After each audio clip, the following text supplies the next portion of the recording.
Hi, good morning, everybody. And number one, you don't control Lou Dobbs. I'm glad to see everybody here on this beautiful morning. I'm glad that they gave us all umbrellas on probably the most beautiful day of the year, which may be a reminder that no matter how beautiful and sunny it is, the rain always comes. No? Well, anyway, but it's a good thing, right? Because nobody wants a drought. So we're all prepared for everything. So on this amazing day, we have an amazing panel to talk about politics and the media, which is a very hot topic these days. We'll have a few short interviews, and then I promise you there will be plenty of time for audience questions, because nothing irritates me more than when we go to one of these things and people talk and then there's no time for audience questions. So without further ado, sitting next to me is Nico Mealy, has already been introduced, and he's been doing a lot of research into misinformation on the internet and in social media. And what I wanted to get into specifically is how effective is it? Yeah, so the volume of mis and disinformation on social networks is proliferating at a rapid rate. One study showed that in the last 3 months of 2016, of the election, last 3 months of the election in 2016, half of the most shared articles on Facebook were totally false, completely fabricated. It clearly has some impact on public opinion, but the reality is this, in some ways, the scope and breadth of this phenomenon is new enough that measuring what impact it actually have is tricky. But I think we have a variety of studies that suggest there is a real impact on public opinion. You can use social media to shape public opinion, and if it's false or fabricated or misleading, that too shapes public opinion. Okay, and there seems to be, a divergence now to some extent where Facebook last week dumped 800 publishers because that were mostly in the US that weren't partners, yeah, and didn't really have a political agenda per se, but were just characterized as being ad farms. So do you have any measure of how much are trying to foster some kind of political agenda versus Sure. have a revenue model that they're doing for fake news? Well, I think that one issue is we don't actually know the total scale and scope of mis and disinformation because the platforms are opaque. Facebook doesn't tell us, right? We're kind of guessing and we're trying to figure things out. So that's one real issue, is we don't really know the scope, and various ways of estimating it do suggest there's a real problem. The other thing I'd say is, take Google Search. Google Search has built into it a revenue incentive towards integrity. If I Google order pizza, and I get a phone number that's out of date, or I get a website for a pizza parlor in California instead of in Massachusetts, eventually I stop using Google Search, right? The quality of the search results in part determines my willingness to use it and drives ad revenue. And that's why over the years in PageRank, Google has consistently tried to build in different measures of integrity and quality of information. It's explicitly part of the PageRank algorithm. And in the case of both Facebook and YouTube, there is not an incentive towards integrity, right? They're more like entertainment platforms, and the goal is to maximize time on site. And guess what? Maximizing time on site sometimes means strong emotions perform well and keep you engaged with the site, and hate and fear are very strong emotions.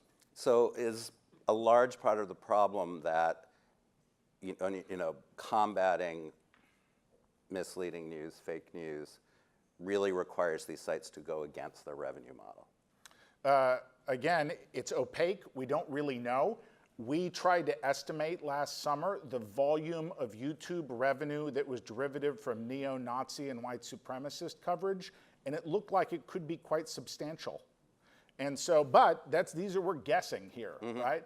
And but I would say that the platforms regulating these things more tightly doesn't entirely solve the problem. There's an excellent new book out by Tarleton Gillespie called Guardians of the Internet about the challenges of moderation algorithmically, given the last panel using AI or what have you. One half of the challenge is, you could say, moderation and better policing of the platforms, if they're even incentivized or able to do that, asterisks. But the other side of the problem is the collapse of local news. There actually isn't much quality news out there. And in many ways, what we're seeing, I think of it as like this giant hole that's opened up in the last 15 years, and there's a whole bunch of crap being poured into it. And it just has really bad implications, not just for the democracy. Let me tell you, it is coming for the markets and financial performance too. Yeah. One of the things that I have seen change on Facebook is, if, like, for instance, there was a photo of George Soros supposedly with Christine Blasey Ford that some of my friends, and I have a wide variety of friends, were sharing with me. And I think probably a year or two ago, the way Facebook would have handled it is put the story up and then underneath it said, people, you might also be interested in this story. And it would have been 10 of exactly the same story. And since everything's aggregated on the internet today, it probably would have actually been exactly the same story. And what happened, a week or two ago is I got a Snopes thing underneath it saying, hey, that ain't her. So, even though that's small progress, is that progress? Well, the academic research, there's a lot of consensus on this. Sometimes I say 12 years ago, someone sent an email that said Barack Obama is a Muslim born outside the United States.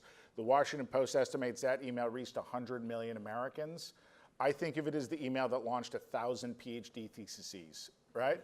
And we've actually studied in a lot of different settings, a lot of different ways, correcting misinformation. And one of the things we know is that corrections backfire. If you say Obama is a Muslim is false, what do people remember? Obama is a Muslim. And so corrections aren't as powerful as building alternative narratives, like, oh, here's a picture of Barack Obama's baptism, right, in a Christian church in the United States.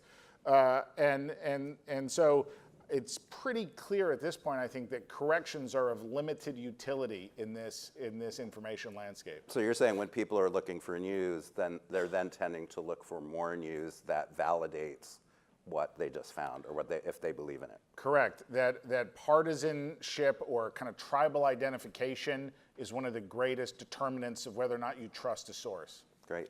So let me bring up Juliet now, who you may very well recognize from CNN and was also Hi.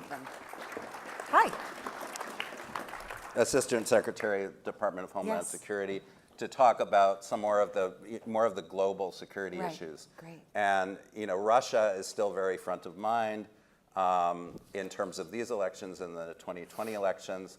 So and that story has kind of quieted down because everything's quieted down because of the Kavanaugh nomination. But what's going on, and what's the status of what's Where happening? everything Has is going. exposure Yeah. changed? So I'll anything? pick up on what Nico said. So we tend to put Russia and elections into one big bucket. So there's sort of three different buckets, a way to think about it. So one is, are the Russians changing votes, right? So you hear a lot of state secretaries of state. There's actually, in all of your space, a lot of work being done on securing the vote and blockchain and other issues in terms of, protecting that moment, so that I go in, I vote for person, I vote for Michelle Wu, and it stays that vote.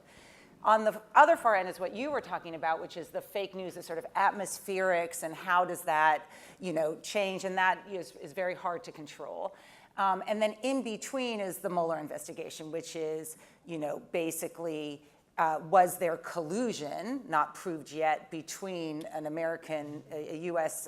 Presidential candidate and Russia to essentially move or direct information campaigns. And so just keeping those three separate is important, because all three are bad. for an open democracy, but their solutions are different. And I'll just say one thing on because we got, 4 weeks or 3 weeks, 2018. Right. I tend to think from the security perspective that the Russians won't do voting this time, and that, maybe there's some fake news, that actually the story to watch right now, those of you interested in critical infrastructure and critical infrastructure security, is that the Russians, we know, because it was disclosed, have essentially infiltrated or laying in wait in a lot of our critical infrastructure. So if you think of a state like Michigan, Massachusetts doesn't matter, but you think of a state like Michigan, the signals going out in 4 precincts that's predominantly African American is your election, right? I mean, it is 10,000 votes. And so one of the things we worry about, those of us who look at this, is the sort of the critical dependencies around voting that any enemy or jerk, for that matter, could take control of. So that's why there's so much focus on security and critical infrastructure now. So one of the things that is being proposed, I think Ron Wyden is leading the charge for paper ballots. There have also been experiments with blockchain to do verification. Can you talk about some of those initiatives and how technology, or even in the paper ballot, sort of going backwards a little bit, might enhance security? So it's important, and I think that's right. I think, look, there's the challenge. I deal with this in my professional life. I deal with it as the CEO of a company. The challenge is security makes the thing you want to do harder, because the goal, in other words, it stops flow. So think about going to the airport after this conference, right? That is. And if you want flow, in this case, right, we think about flow of networks and people and ideas. In this case, people voting, which is hard enough to do in this country, the more security you put on it, the harder it becomes, right? And so the way to think about it is actually redundancies in the system. In other words, I'm all for paper ballots because there's a variety of reasons. I don't need that to be the primary ballot. In other words, I want it to be quick, and I want people who don't vote and young people and everyone to make it faster. So if there are alternatives, there's a company here that's dealing in blockchain, or all the things, same day registration, whatever. You want that to be eased, but like all critical infrastructure, you got to have a redundancy. In this case, it's paper. Okay, let's move to a slightly different subject, which is a new storyline that's being promoted by the administration, maybe partly as a bargaining tactic in the trade, what's now being called the trade skirmish with China. And that is, the idea that China is worse than Russia and a bigger meddler than Russia. And Mike Pence gave a fairly significant speech that, again, was buried in the Kavanaugh hearing. And part of what he said was, the Chinese Communist Party is coercing or rewarding American businesses, movie studios, universities, think tanks, scholars, journalists, and local, state, and federal officials. So basically trying to infiltrate anybody, anywhere in this country, in both business and government. That statement is a little bit scary to me. Is there any validity to that? Well, look, I mean, that China is using carrots and I would call that trade policy. I would call that economic policy, that China wants to be, the alternative to the United States trade policy right now is not a surprise to anyone who, is dealing with Europe right now. You think we're relevant? Europe's got other options, right? And so I think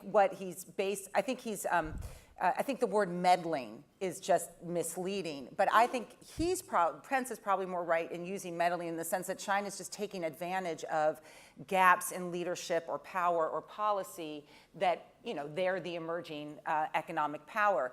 I don't use meddling for Russia. In other words, to me, that's akin to a war, or akin to something much more aggressive, because it goes to the core of our democratic system, where what China's doing is, they're taking ads out in newspapers, like big, okay, that's called, capitalism, and, so I wouldn't use meddling with Russia, actually. I think it's more consistent to use with China. Oh, that's interesting. Okay, thanks. Let's bring Ooh, Michelle this is up, fun. Okay. who is Boston City Councilor at Large and former City Council President. Nice to meet you. And also named one of the most influential people in Boston by Boston Magazine. I turn to Juliet for all my Twitter news. Which is great. There's influence. So one thing that seems to me as a politician, you're coming from this as a little bit of a different angle, that technology and what you can develop in terms of social media outreach and things like that gives you a lot more opportunities, but at the same time gives you a lot more that you have to defend against if Right. some story comes out that is moving very fast and is very negative and you have to head off. So how do you on the one hand maximize where it works for you and sort of stay ahead of the people who might be out there trying to make it work to their advantage? Yeah, so I've been in office for 5 years now. I've been in politics for 6 years now. I count the year before my first run when I was working as a staffer on then Professor Elizabeth Warren's first Senate campaign. So I only have a small window of insight into this, but the degree of change over even the last 5 years has just been, I would have been shocked to think about that. First is that what local government, so I serve almost across the street in City Hall, what local government is responsible for and what people consider to be our responsibility has changed dramatically. In that when I ran, I sat down with folks like my former professors from law school and others, and they said, why do you want to do the business of fixing potholes and streetlights? And it's evolved to have more of a policy bent, but today, at least 2-3 times a day, someone will call my office and say, President Trump just tweeted this, I didn't see your response on Twitter, how could you not be against whatever it was? And so we are playing this game of trying to catch up, doing our job, doing the city government, doing the larger policy in the abdication of policy from the federal government, and trying to make sure we're communicating it properly. More and more resources are being diverted from staff working on the actual nuts and bolts to staff telling the story of what's happening. And it's an unfortunate reality, but one that I think also opens up a lot of opportunity for just your average person to participate and have a voice. So so you're saying that's how you turn it to your advantage by making the person who's writing to you with that kind of comment feel like they're involved and have some value to you. If someone reaches out to me because they're angry about an issue, if I can get their contact information, add them to the list so they're receiving updates about what we're doing on a regular basis, the chances that they will then re-engage about something that is not as heated or just to give some other feedback is very high. I noticed in my first year in office, and particularly now, that one of my biggest frustrations is you have a great policy idea, you post about all the background information, and you put it up on Facebook, you might get a few likes here and there. You put a picture up of a cute puppy that you saw at the park, and it just explodes. And so there's this constant push to try to make policy information more like puppies. And that's not necessarily a bad thing, because if we can make the drive behind changes to people's daily lives more palatable, more interesting, more exciting, so that they'll want to get involved, we'll actually get better policy as a result too. Great. I'm glad you brought up Elizabeth Warren because she's obviously been in the news for the past couple of days. For those of you who don't know, she went and did take a DNA test which showed that has some Cherokee ancestry, but that's created some issues in itself. But that's not what I want to ask you about. There was a story in the Washington Post about how she has created sort of I don't know if you would call it like a shadow DNC, but is raising her own money and going out and supporting her own candidates. And they focused on her, but I know there are a lot of Democrats that are doing that kind of thing now, either who are in office or a lot of them who are out of office, that don't necessarily want their names connected to money giving and campaigns, but do want to get money out to like grassroots and specific candidates that they believe in. And it seems to me like this trend in some ways is fostered because fundraising and donating and allocating money has become much more nimble with technology, the technology that's available to do it. So do you see that as being a trend where people are kind of bypass DNC, RNC, and just focus on, I kind of call it candidate Tinder in a way, where this is somebody who shares my interests, or this is somebody who appeals to me, and so I'm gonna focus on them rather than have whatever resources spread a little bit thinner? So I think it's two different issues that are related. The first is that the coverage of her announcement about her ancestry and all this, to me, really highlighted the fact that news coverage has shifted, that it's not just about the news, but it's the news and then the reaction to the news and then the reaction to the reaction to the news. And it's anyone on Twitter who has a witty thing to say at the right time becomes part of the actual news.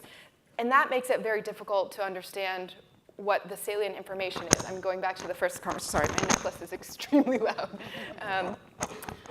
So and that connects to the second point, which is that just putting money, campaign money, to traditional sources like buying ads in newspapers or even digitally isn't going to do the same, won't have the same impact as funding staffers on the ground in different locations around the country or in the communities that matter. Because you want the reaction that will be covered on the second and third round after a news story is somewhat based on people's first impressions of the news, but most, I would say, based on people's relationship to the subject of the news, right? So if you have built a relationship with a community, the same words coming out of your mouth have a different impact or will engender a different reaction than those words coming out of someone else's mouth who you might be suspicious of or not have a relationship with. So building that direct connection in the face of all these ways to get information, it's making that person-to-person candidate or even staffer to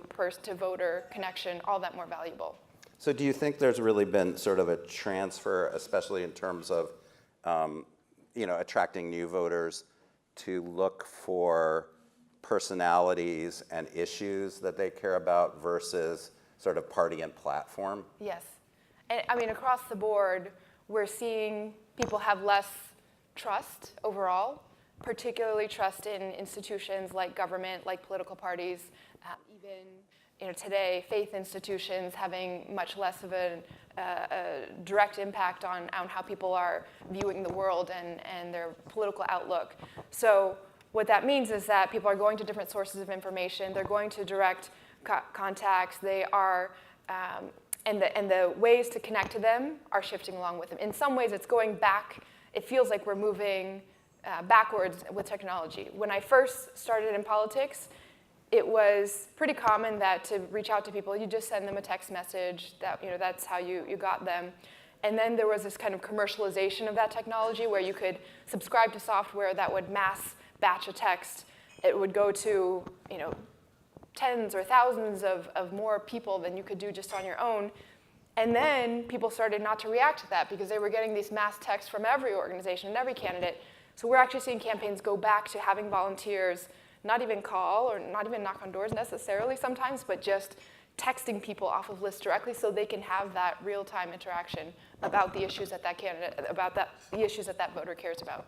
So in other words, everything's kind of getting smaller, that it's all grassroots stuff. Yes. And that seems to be the more important thing, which somebody like you who has a good following, or Ayanna Pressley, who is also on the council, can work with to create some momentum for themselves, but also for the issues that they believe in.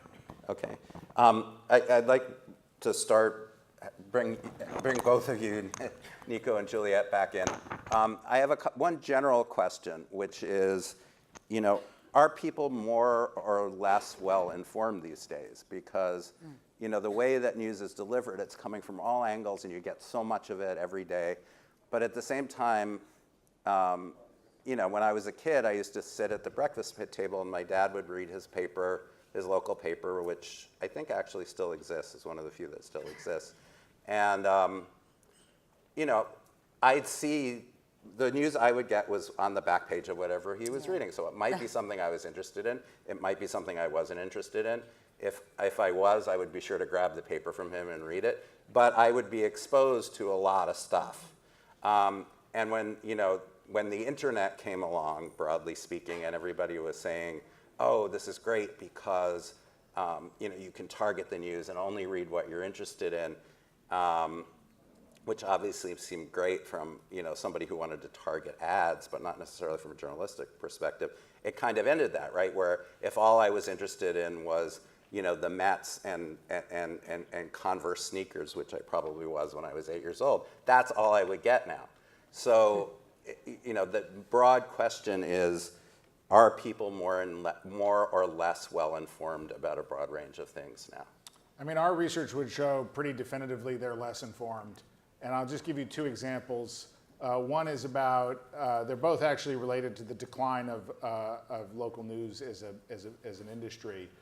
21 US states, 15 years ago, 21 US states sent correspondents to Washington, D.C. that no longer do.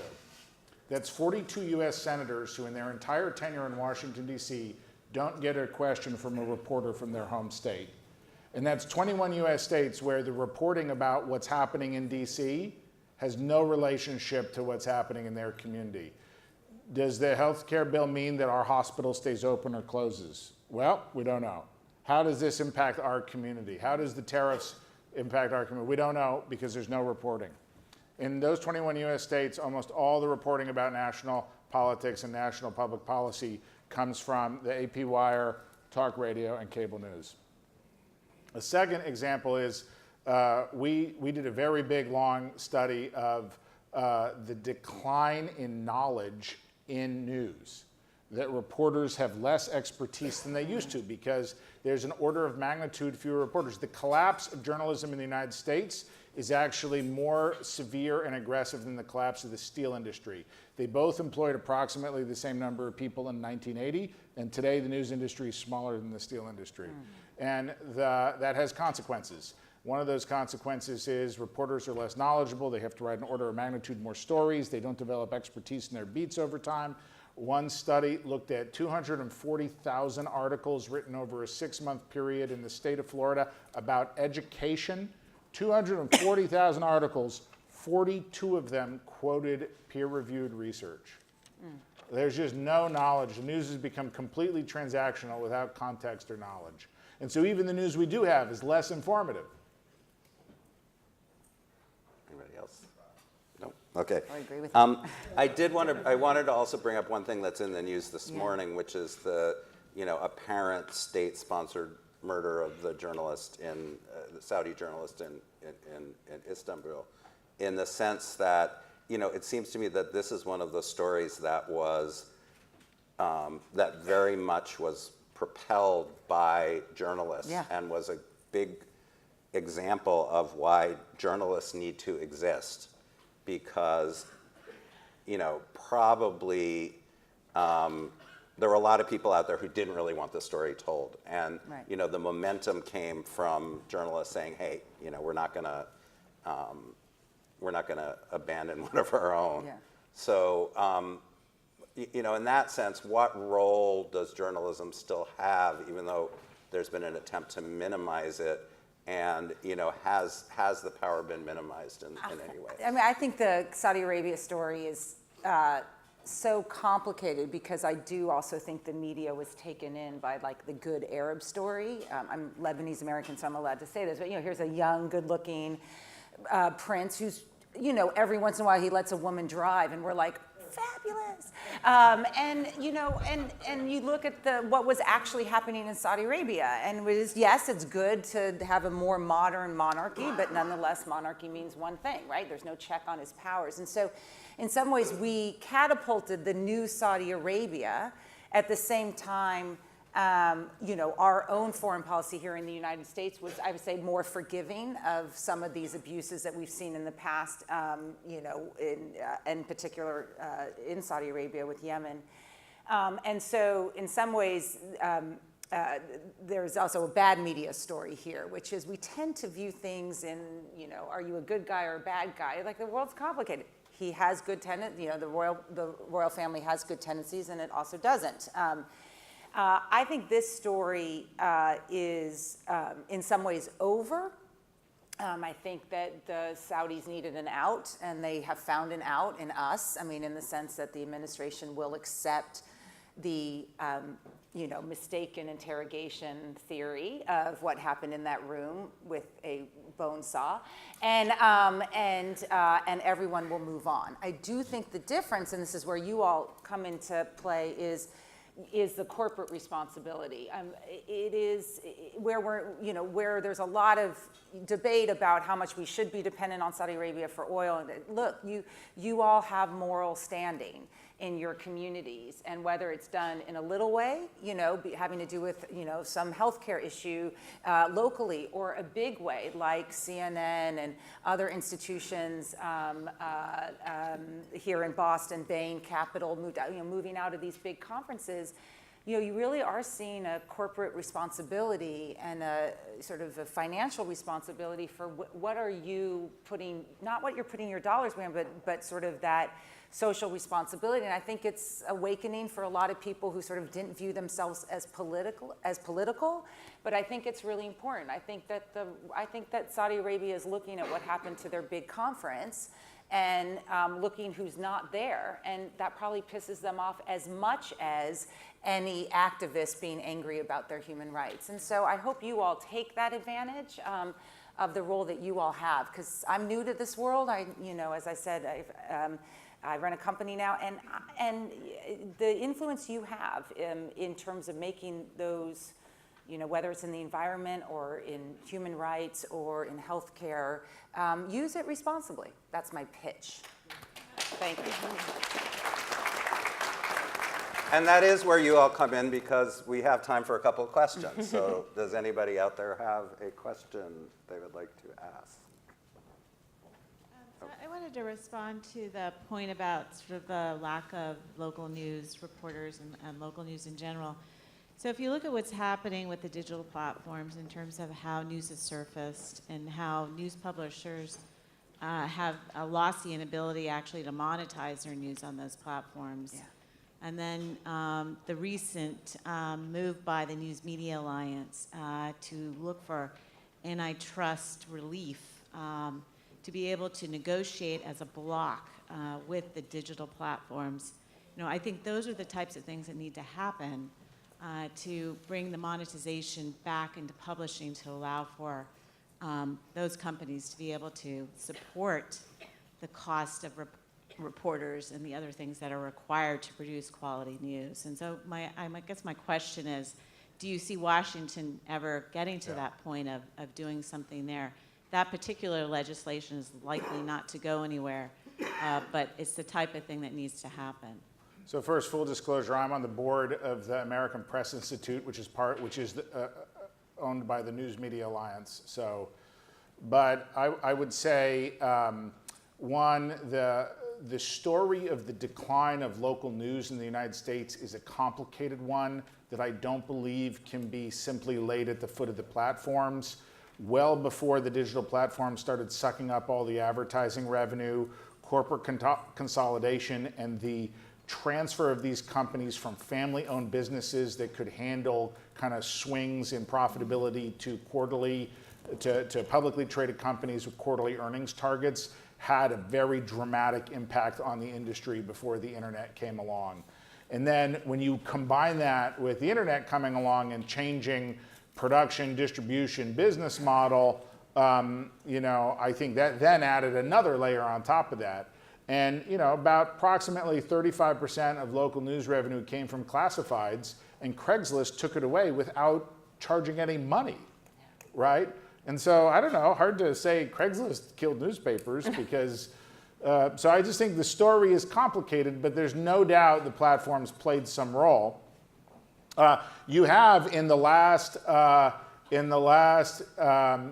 Fox earnings call, the CEO saying that he believed that Facebook should pay a carriage fee to news publishers comparable to the carriage fees paid by Comcast and Verizon to news providers on their networks. It's hard to see the economics of that playing out very well for either side of the equation. We've modeled it.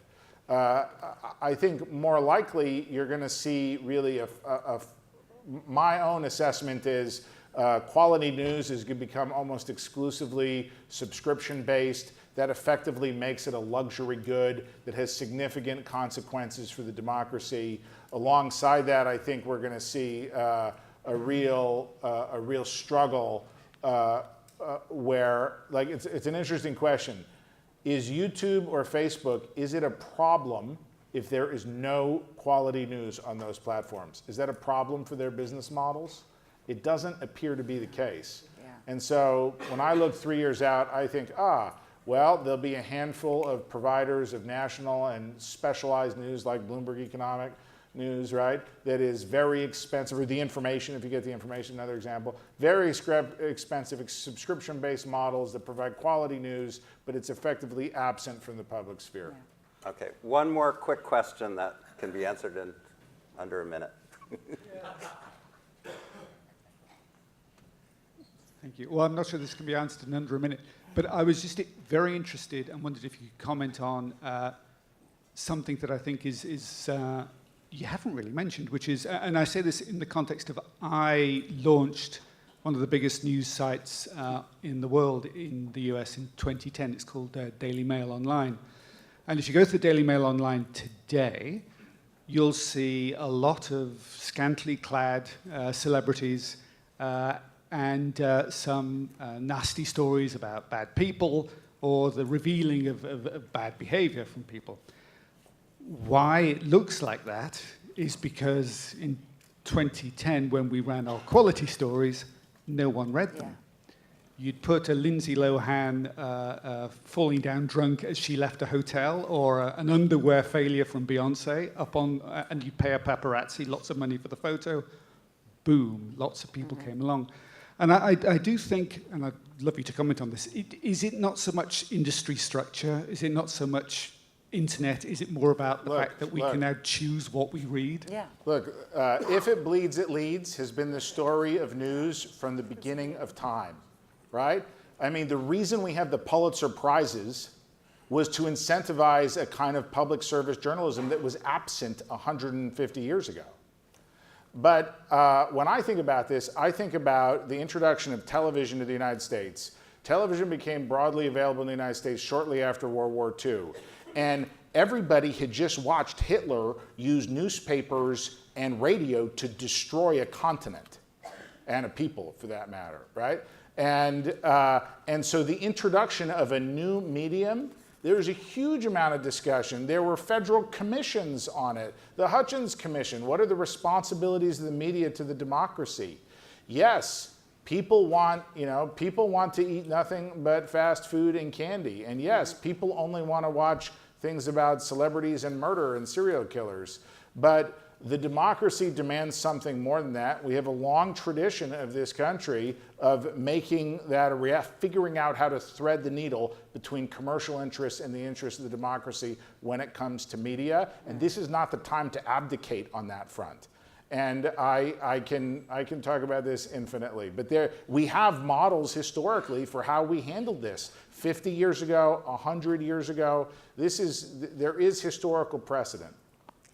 And I would just add that it goes beyond media too, right? So we're fighting for civics education in schools. We are fighting for spaces where community can come together. The more that we, in this world, can bring that face-to-face interaction, that trust between neighbors, between institutions and people, I think the momentum will hopefully shift to affect some of the other factors too. Well, that's a good note to end on. And thank you all so much for coming out. And thank you to Michelle Wu and Juliette Kayyem, Nico Mealy, and enjoy the rest of your day.